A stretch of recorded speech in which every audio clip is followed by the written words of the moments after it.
एक वास्कल गांव है और उस गांव में एक बिंदुक नामक ब्राह्मण रहता है। ब्राह्मण का नाम क्या है, बोलो ना। बिंदुक ब्राह्मण रहता है, लेकिन वो ब्राह्मण है वो बड़ा दुष्ट है और उसकी पत्नी का नाम है चंचुला। ब्राह्मण बहुत दुष्ट है, बड़ा कुमार की ब्राह्मण है। उसने जीवन में कोई अच्छा काम नहीं किया, लेकिन एक सच यह है कि पूरे कुएं में भांग गिरी हुई है। उस गांव के जितने भी लोग हैं वो सब के सब दुष्ट है, सब के सब पाखंडी है, सब के सब छली है, कुमार्ग पर चलते हैं, बेविचार करते हैं, गलत रास्ते पे जाते हैं, चोरी करते हैं, उचक्का करते हैं, डाका डालते हैं, जितने भी बुरे कर्म होते हैं सब करते हो। उसमें वो ब्राह्मण भी शामिल है, उसी में वो ब्राह्मण भी शामिल है। उसका नाम है बिंदुक ब्राह्मण। वो बड़ा दुष्ट ब्राह्मण, और उसकी जो पत्नी है उसका नाम है चंचुला। उसकी जो पत्नी है चंचुला बहुत अच्छी है, वो पतिव्रता है, वो बहुत अच्छी है, पतिव्रता है, अपने पति का बहुत सम्मान करती है। लेकिन भैया धीरे धीरे धीरे धीरे समय पाकर उसकी जो पत्नी थी वो भी पथभ्रष्ट हो गई। कहते ना, जैसा रंग जैसा संग वैसा रंग। आप जैसे लोगों में रहना प्रारंभ कर दोगे वैसे आपकी बुद्धि धीरे धीरे उसी होनी प्रारंभ हो जाएगी। अच्छे देखो, कोयला हर हाल में बुरा है, दुर्जन का संग हर हाल में बुरा है। मैं आपको कहूं कि दुर्जन का संग करना है और सांप का संग करना है तो किसका करोगे? जिंदगी में सांप का संग कर लेना, सांप एक बार काटेगा, दुर्जन आपको बार बार काटेगा। कोयला हर हाल में बुरा है। जलते हुए कोयले को हाथ में लेते तो हाथ जला देता है, और बुझे हुए कोयले को हाथ में लेती है तो हाथ काला तो कर ही देता है।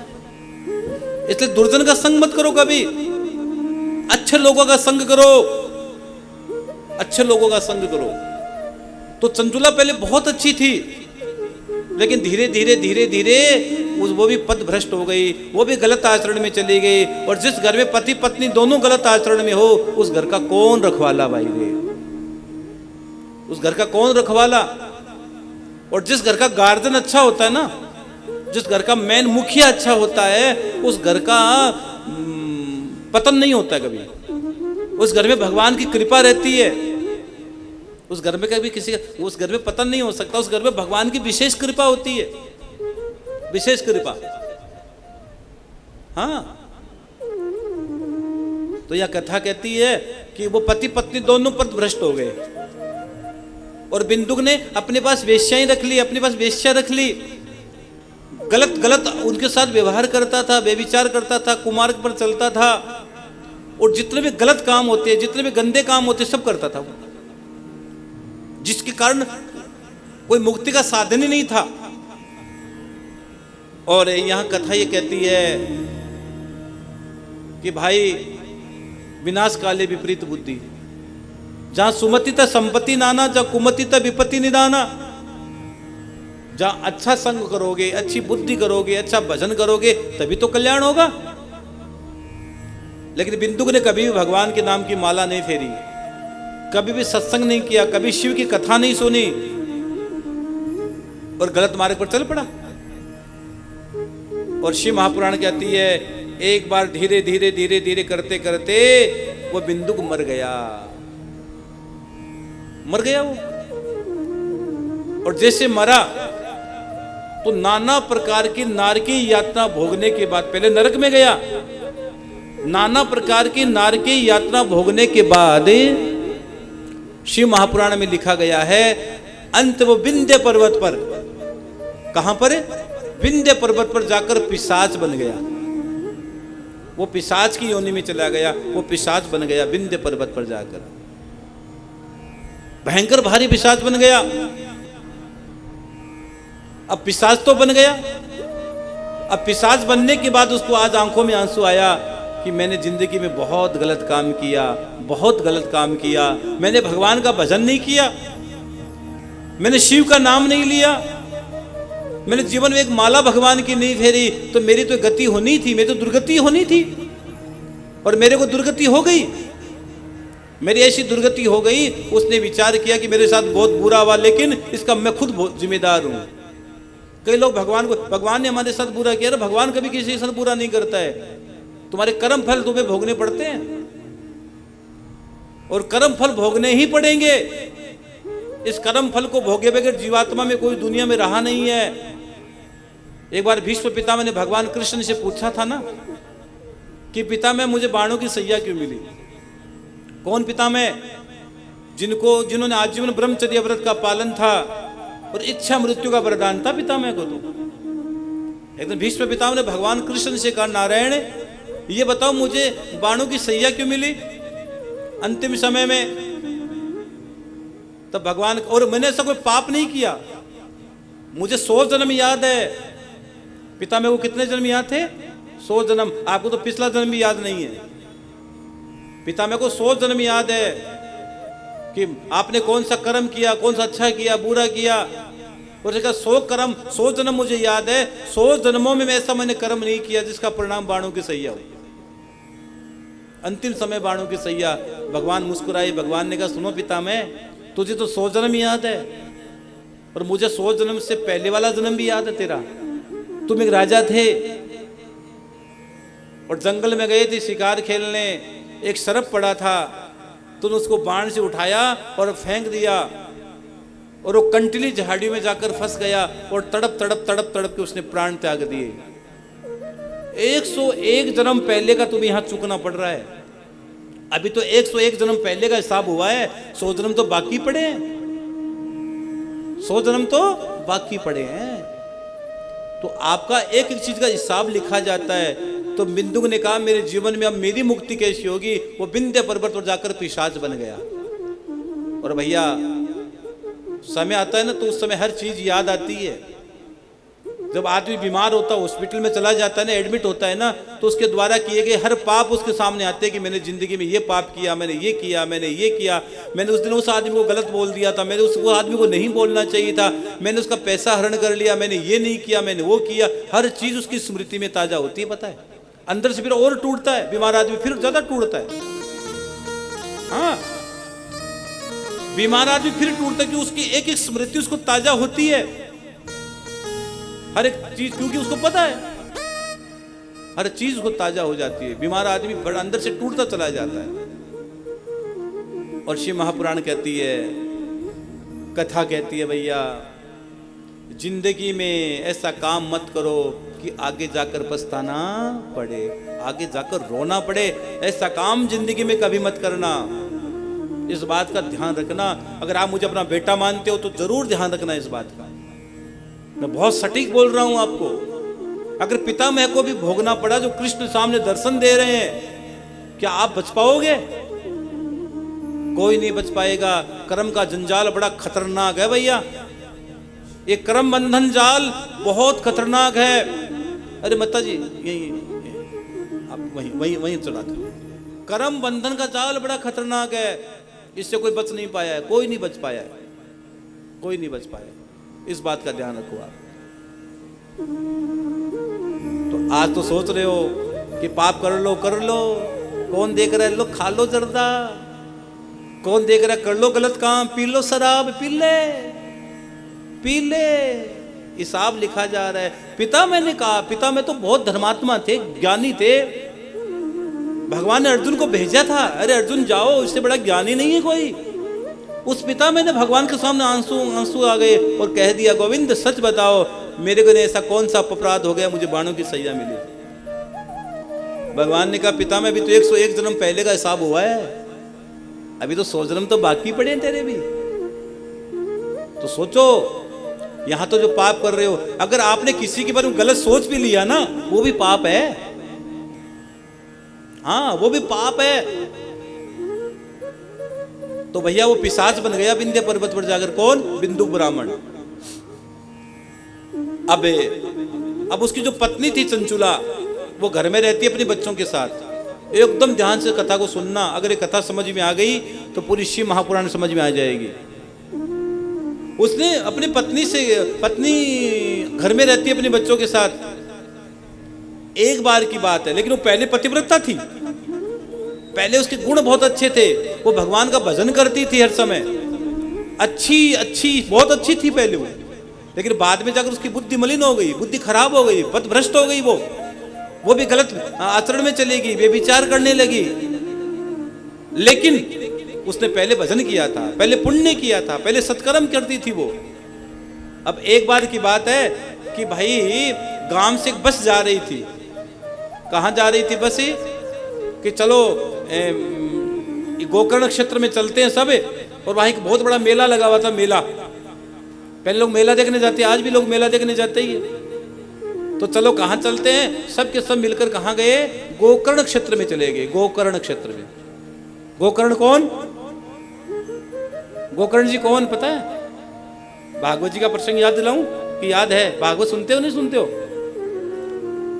भागवत कहती है भाग मत भाग, मेरे पास आ जा, मेरे शरण में आ जा, तू धन्य हो जाएगा। गोकर्ण जी वो गोकर्ण जी है, एक आत्मदेव ब्राह्मण, आत्मदेव ब्राह्मण को कोई संतान नहीं थी, वो रोने लगा कि मेरे संतान नहीं होने से बड़ा दुखी हूं मैं, मेरे संतान नहीं होने के कारण लोग मुझे ताना मारते हैं, लोग न जाने क्या क्या बातें कहते हैं। और एक दिन वो ब्राह्मण रोने लगा कि मैं क्या करूं, लेकिन उसकी जो पत्नी थी उसका नाम है धुंधुली, वो बड़ी दुष्ट है, बड़ी कृपण है, वो भगवान का भजन नहीं करती है, वो हर समय घर में झगड़ा करती है, और जिस घर में झगड़ा होता है वहां लक्ष्मी चली जाती है वहां से रूठ कर। तो महाराज जी वहां फिर कौन आ जाती है? लक्ष्मी की बड़ी बहन है, उसका नाम है दरिद्रता। लक्ष्मी अपनी बहन को भी पास रखती है, ज्यादा लड़ाई झगड़ा होता है वो दरिद्रता को वहां भेज देती, जा बहन तू वहां जा, तेरी बढ़िया सेवा होगी वहां। इसलिए कभी भी लड़ाई झगड़ा घर में मत करना, जिस घर में लड़ाई झगड़ा होता है वहां प्रभु का वास कभी हो ही नहीं सकता। चलो एक बात पूछूं आपसे, आप यहां से पंडाल से बाहर जाओगे, सड़क पर है, अगर कोई व्यक्ति लड़ रहा होगा क्या आप रुकोगे? अगर सड़क पर कोई व्यक्ति लड़ रहा होगा, कोई लड़ाई चल रही हो, आप रुकोगे? आप नहीं रुकोगे, आप सोचे हमें क्या मतलब, चलो भैया हम तो चलो, लड़ाई में कौन आए। तो अगर आपके घर में लड़ाई होगी तो क्या लक्ष्मी रुकेगी? नहीं रुकेगी, वो सोचे कि झंझट खत्म यार, कौन झंझट करे, चलो हटाओ यहां से। और लक्ष्मी कहती है अपनी बड़ी बहन से, ए बहन एक काम कर, तू चली जा, तेरी बढ़िया सेवा होगी। तो वहां दरिद्रता आ जाती है। जिस घर में पति पत्नी में झगड़ा होता है वहां दरिद्रता आती है, दरिद्रता, वहां गरीबी आती है, वहां जीवन में कभी लक्ष्मी नहीं रह सकती, और लक्ष्मी आ भी गई तो टिक नहीं सकती, वो जाएगी जाएगी। लक्ष्मी को टिकाना भी हर आदमी की बस की बात नहीं है, वो भी तुम्हारे मुकद्दर में होगा तो भाई वो आत्मदेव ब्राह्मण की पत्नी थी, बड़ी दुष्ट थी। और पत्नी वैसे 3 प्रकार की होती है, एक तो धर्मपत्नी। धर्मपत्नी कौन? जो पति आगे चले और पत्नी उसके पीछे पीछे चले, वो होती है धर्मपत्नी। बात तो ठीक कही महाराज जी, धर्मपत्नी वही होती है। एक होती है पत्नी जी, जो पति के साथ कंधे से कंधा मिलाकर चलती है, वो होती है पत्नी जी। और एक होती है वाइफ। आजकल कहते हैं मैं मेरी वाइफ, अरे काई की वाइफ के बाद लाइफ खराब हो जाती है। हाँ, वाइफ कौन? ऊंची सैंडल पहन के चटक मटक करती हुई आगे आगे चलती है, और बेचारा पति उसके पीछे पीछे चलता है, वो होती है वाइफ। और वाइफ के बाद में लाइफ दी एंड है भैया, खत्म कहानी। भैया धर्मपत्नी आ गई तो कृपा है, और वाइफ आ गई तो भैया मामला झंझट है, खतरनाक काम। हाँ, बहुत भारी काम है वो, बहुत भारी काम है, बड़ा भारी काम है। तो आत्मदेव ब्राह्मण की पत्नी दुष्ट थी। वो एक बार सन्यासी जंगल में चला गया, आत्मदेव ब्राह्मण रोने लगा, प्राण त्यागने लगा। उसी समय एक संत महात्मा आ गए, एक संत महात्मा आ गए और संत के चरणों में प्रणाम किया। कहा कि अरे तू क्या कर रहा है ब्राह्मण, तेरा नाम क्या? कि मेरा नाम आत्मदेव ब्राह्मण है। तू क्यों रो रहा है? यहाँ जंगल में कोई जीव खा जाएगा तुझे? कि मरने तो आया हूं, कि मेरे पुत्र नहीं है, संसार में लोग मुझे ताना देते हैं, मेरे पितर आंसू पीकर रहते हैं, मेरे द्वारा दी गई कोई वस्तु ग्रहण नहीं करता, मेरे हाथ में कोई फल आता सूख जाता है, मैंने गाय पाली वो भी बंध्या हो गई, मैंने पेड़ लगाया वो भी सूख गया, मैं बड़ा अभागा ब्राह्मण हूं। तो ये कहा, और अब आप तो संत हो, आप मेरे पर ऐसी कृपा करो कि मेरे भी पुत्र हो जाए। हाँ, मैंने कई बार कथाओं में कहा है कि भूलकर कभी राजा का संग मत करना, न जाने कब रुला दे, और भूलकर कभी संतों का संग मत छोड़ना, न जाने कब प्रभु से मिला दे, न जाने कब गोविंद से आपको मिला दे, प्रभु से मिला दे। हाँ, हर समय सत्संग करो, संतों में बैठो, शास्त्रों में बैठो, भजन करो, ये जीवन का सार है। हाँ, ये संत कोई अपने लिए नहीं जीते हैं, संत कोई अपने लिए नहीं जीते, ध्यान रखना। कभी हम यहाँ आए तो हम आपसे क्या मांगने आए बताओ? मैं किसी के घर पे भी नहीं गया, मैं किसी के घर में नहीं जानता हूँ। मैं यहाँ जितने लोग बैठे किसी के घर को नहीं गया हूँ, किसी के घर नहीं जानता हूँ। मैं क्या लेके आया हूँ? मैं तो श्याम बाबा के साथ आया हूँ, बाबा के साथ कथा सुना के मेरे वापस खाटू चला जाऊंगा। और खाटू जाऊंगा तो खाटू में क्या बन रहा है? ये क्या है? बोलो ना जोर से, क्या लिखा है इस पे? जोर से बोलो। आज व्रत नहीं है, खाटू श्याम जी में लिखा है आनंदम धाम। खाटू श्याम जी बन रहा आनंदम धाम। ये इतना बड़ा प्रोजेक्ट है, इसमें बहुत सारे कमरे बन रहे हैं, यहाँ 5 मंदिर बन रहे हैं, बहुत बड़ा गौ माता का हॉस्पिटल बन रहा है, और बहुत बड़ा लंगर भंडारे का भाव बन रहा है। हाँ, पहले अब हम जो इस बना रहे तो हमारे लिए थोड़ी बना रहे हैं, हम पूरे पे थोड़ी सोएंगे कोई। हाँ, एक दिन हम भी चले जाएंगे सब कुछ छोड़ के। ये हमारा कुछ नहीं है, ये सब प्रभु का है, ये सब प्रभु का है, सब प्रभु का है। तो ये हम लोग क्यों करते हैं? आप लोगों से बोलते भैया आप भूमि का दान करो, आपको बोलते हैं। हम क्यों बोलते हैं? इसीलिए बोलते हैं ताकि आपकी लक्ष्मी शुद्ध हो जाए, आपको कल्याण हो। अगर संत महात्मा नहीं होते तो जल मरता संसार। अगर आज संत महात्मा कथाएं नहीं होती ना मेरे बहन भाई, तो आज आप लोग कहां जाते, किसके पास जाते? ये तो संत महात्मा है, संत है, महात्मा है, गुरु है, सन्यासी है, उनके शरण में जाकर जीने की कला आ गई आपको। ये जिंदगी को जीना कैसे चाहिए ये भी हमें नहीं पता है, जिंदगी को हम जी नहीं पा रहे हैं ये भी हमें नहीं पता है। ये संत महात्मा नहीं होते तो संसार जलकर खत्म हो जाता। तो ये जो हम लोग कर रहे हैं किसके लिए कर रहे हैं? अब बताइए, इतना आप खाटू श्याम जी आओगे, आपको रुकने की व्यवस्था मिलेगी। आप जितने भी श्याम प्रेमी आएंगे सबको क्या मिलेगा? भोजन मिलेगा। मेरी तो औकात नहीं देने की, और भोजन का 1 रुपया नहीं लेंगे खाटू श्याम जी में, किसी से ध्यान रखना। आनंदम धाम में 1 रुपया किसी से नहीं लिया जाएगा जो बन रहा है आनंदम धाम।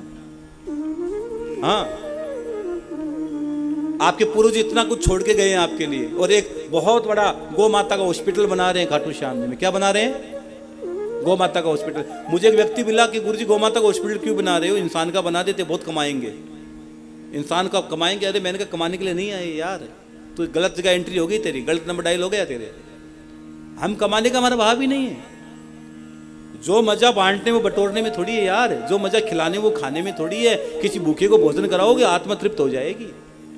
जिस दिन किसी भूखे को, किसी गरीब की कुटिया में आप दीप जलाओ, मन प्रसन्न हो जाएगा कि यार हमने कुछ अच्छा काम किया है जिंदगी में।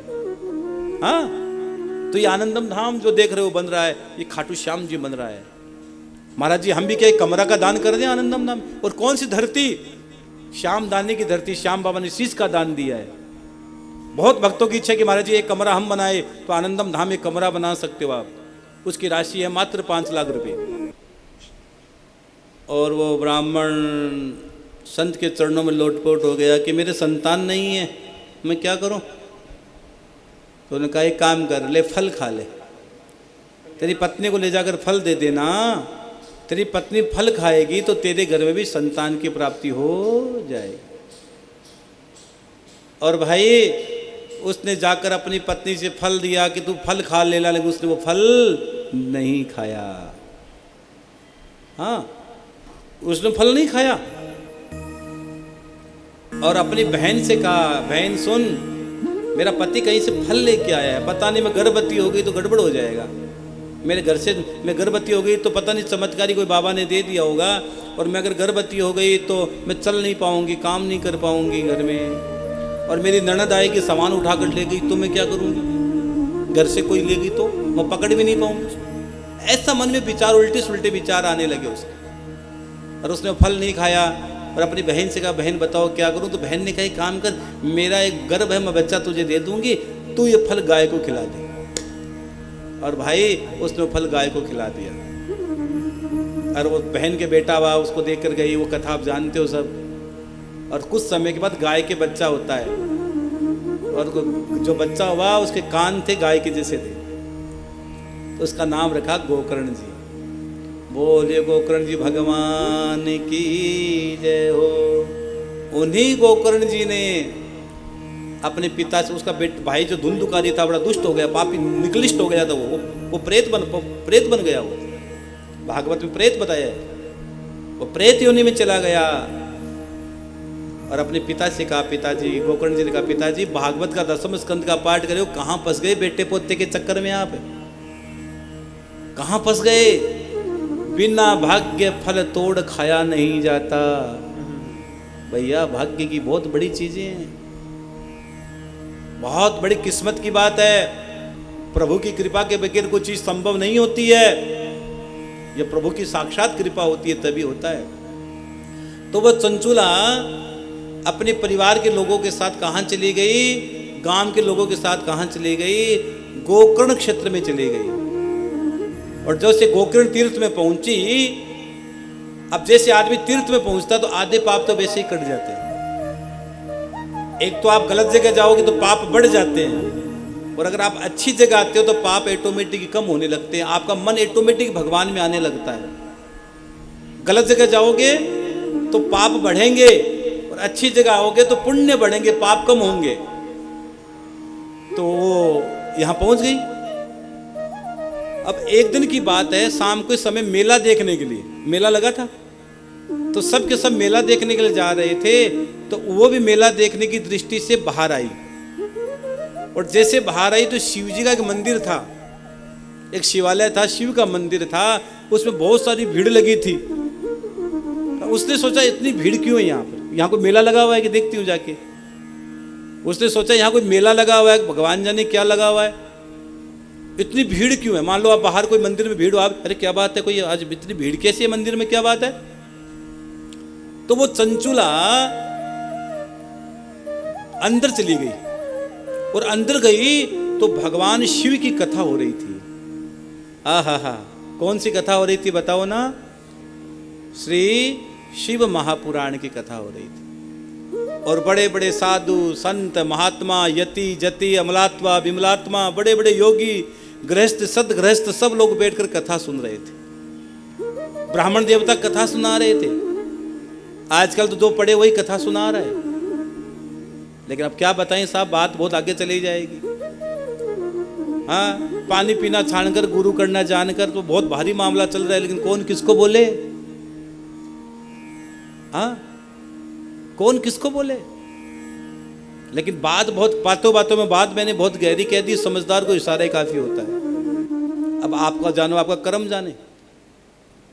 हाँ, हर व्यक्ति आज बस, अरे इसके नियम होते यार, हर शास्त्र संबद्ध चीजें होती है। आज हम ब्राह्मण के बेटे हैं, हमने आचार्य की है, हमने शास्त्री की है, यूं नहीं कि हम पोथी लेकर बैठ गए। नहीं, 17 साल से कथा गा रहे हैं, गुरु कृपा का प्रसाद है, गुरुकुल में पढ़े हैं,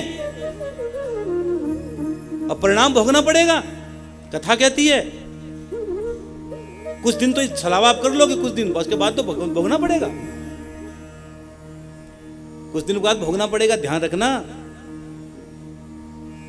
और कई लोग तो झूठे लोगों बेचारों को चेला बना रहे हैं, वो गुरु भी डूबेगा और चेले भी डूबेंगे, ध्यान रखना इस बात का। अभी बीच में डूबे हैं कई, तो वहां कहाँ हुआ, हाथरस में हुआ, कहाँ हुआ, कई डूबे वहां पे, ले डूबे गए। अरे बहुत सावधानी से जियो यार, आप पढ़े लिखे लोग हो, फालतू लोगों के चक्कर में आ जाते हो। आप देखो पहले उनकी हिस्ट्री तो जानो, आप किसके पास बैठ रहे हो, कहां जा रहे हो। बस हो गए, भावलों की भांति पे नहीं रहे ना, गलत बात। तो वो मंदिर के अंदर चलेगी। मंदिर के अंदर क्यों चलेगी पता है?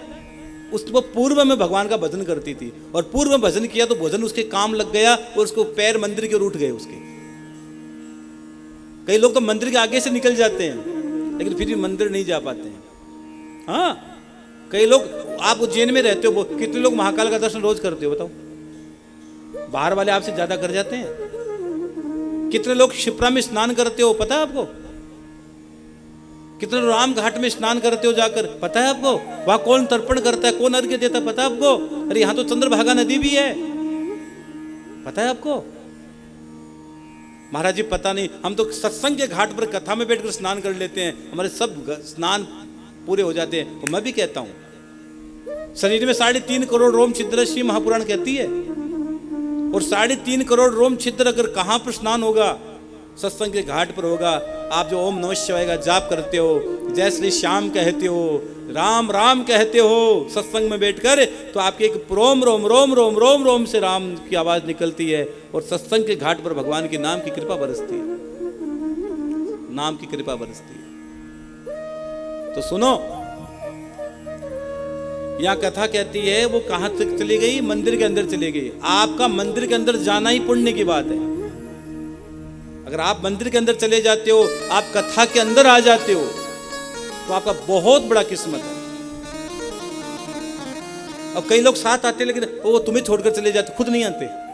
तू जा ना, तू जा, मैं बस मैं ठीक है भाई, तू जाने, तेरा काम नहीं कर, तू कर। हाँ, बात सही है गलत है? बात तो सही कहूंगा, गलत तो कहूंगा ही नहीं। सीधी बात बताऊं, मैं मारवाड़ी आदमी हूँ, आज खाटू से आया हूँ, मैं तो शाम की चौखट पर रहता हूँ भैया। हाँ, तो मुझे आपको बहलाने ही तो आया नहीं हूँ, मैं तो आपको कथा सुनाने आया हूँ। हाँ। जय श्री श्याम। आप सभी श्याम प्रेमियों से नम्र निवेदन है कि पूज्य महाराज श्री जी का यूट्यूब चैनल मनुश्री जी महाराज रत्नगढ़ वाले को सर्च करें, सब्सक्राइब करें, शेयर करें, बेल आइकन दबाएं, ताकि महाराज श्री जी की वाणी जन जन तक पहुँचे और सभी को उसका लाभ प्राप्त हो। जय श्री श्याम।